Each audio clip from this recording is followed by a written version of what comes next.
أعوذ بالله من الشيطان الرجيم بسم الله الرحمن الرحيم ذلكم أقسط عند الله وأقوم للشهادة وأدنى ألا ترتابوا إلا أن تكون تجارة حاضرة تديرونها بينكم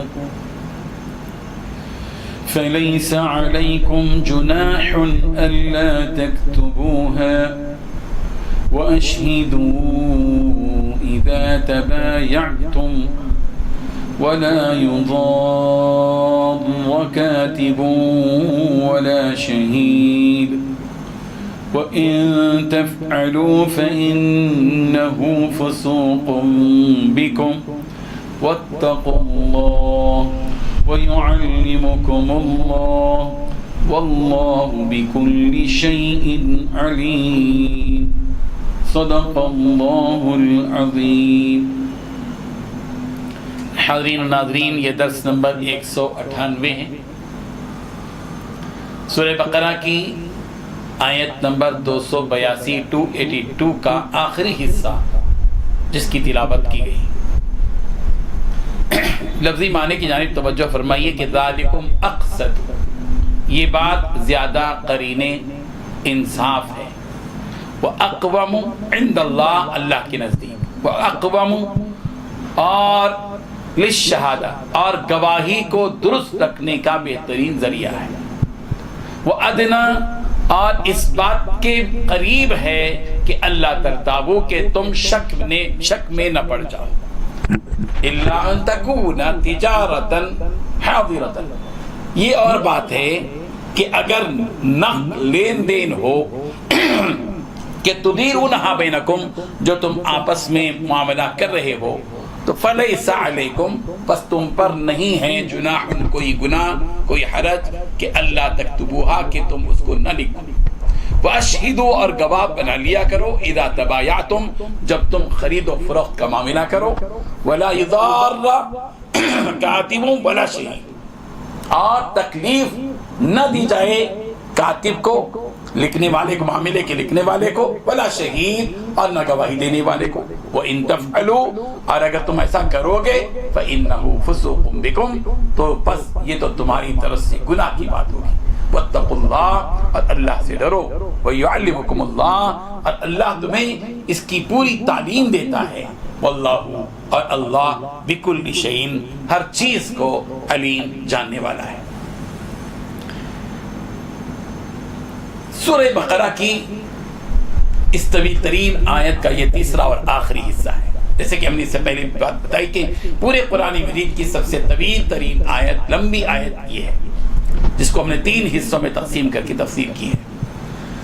بات چل رہی تھی اس بات کی کہ جب معاملہ کیا جائے تو ہر چھوٹی بڑی چیز کے لکھنے میں اکتاہٹ کا شکار لکھنے والے کو نہیں ہونا چاہیے، بلکہ سارے معاملے کو من وعن پوری طرح جو معاملہ ہو قرض کے لینے دینے وغیرہ کے سلسلے میں اس کو لکھ لینا چاہیے۔ ذالکم اقسط عند اللہ، اب یہاں اللہ تبارک و تعالیٰ پہلی بات یہ بتا رہے ہیں کہ یہ بات اسے اتنا پورا لکھ لینا شفافیت کے ساتھ ہر چھوٹی بڑی چیز کو، یہ انصاف کے بہت زیادہ قریب ہے، قرین انصاف ہے اللہ کے نزدیک۔ وَأَقْوَمُ لِلشَّهَادَةِ اور گواہی کو برقرار رکھنے کا بہترین ذریعہ ہے۔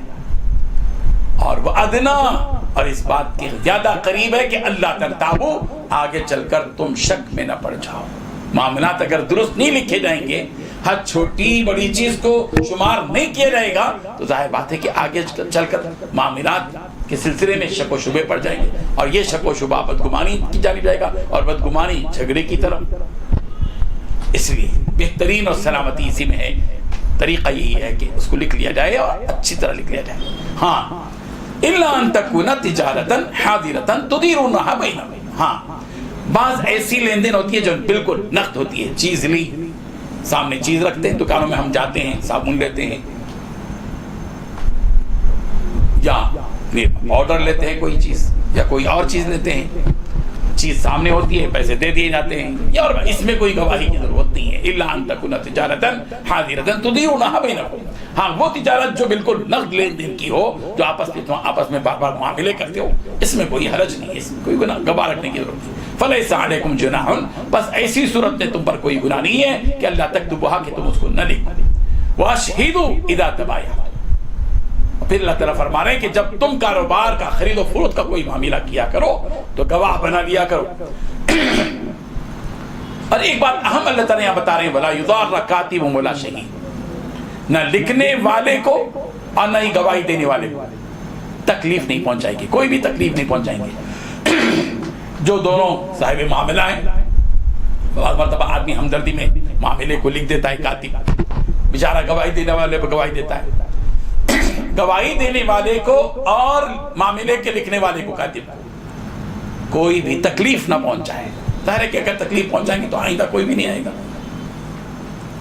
ضرر نہیں پہنچانا چاہیے. وَإِن تَفْعَلُوا, اور اگر تم ایسا کرو گے تو فَإِنَّهُ فُسُوقٌ بِكُمْ, یہ تمہاری طرف سے جو ہے گناہ کی بات ہوگی. وَاتَّقُوا اللَّهَ, کاروبار کے سلسلے میں اللہ سے ڈرو, دھوکہ مت دو, وعدہ خلافی مت کرو, جھوٹ مت بولو, ناپ تول میں ڈنڈی مت مارو. اللہ سے ڈرو جب تم ایک دوسرے کے درمیان میں معاملہ کرو. وَيُعَلِّمُكُمُ اللَّهُ, اور اللہ تم کو یہ ساری چیزوں کی تفصیل تعلیم دے رہا ہے, زندگی گزارنے کے طریقے, آپس میں معاملات کرنے کے جو کا سلیقہ, تمہیں اس کے شرائط, اس کے اصول, اس کے ضوابط کھل کر اللہ تبارک و تعالیٰ تم کو سمجھا رہے ہیں, بتا رہے ہیں. واللہ بکل شیء علیم, اور اللہ ہر چیز کو جانتے ہیں. اللہ تبارک و تعالیٰ ہم سب کو اس آیت کے ذریعے سے آپسی معاملے کے سلسلے میں جو اصول, جو ضوابط بتائے گئے ہیں, ان پر ہم سب کو عمل کرنے کی توفیق عطا فرمائے. وآخر دعوانا ان الحمدللہ. لا إله إلا الله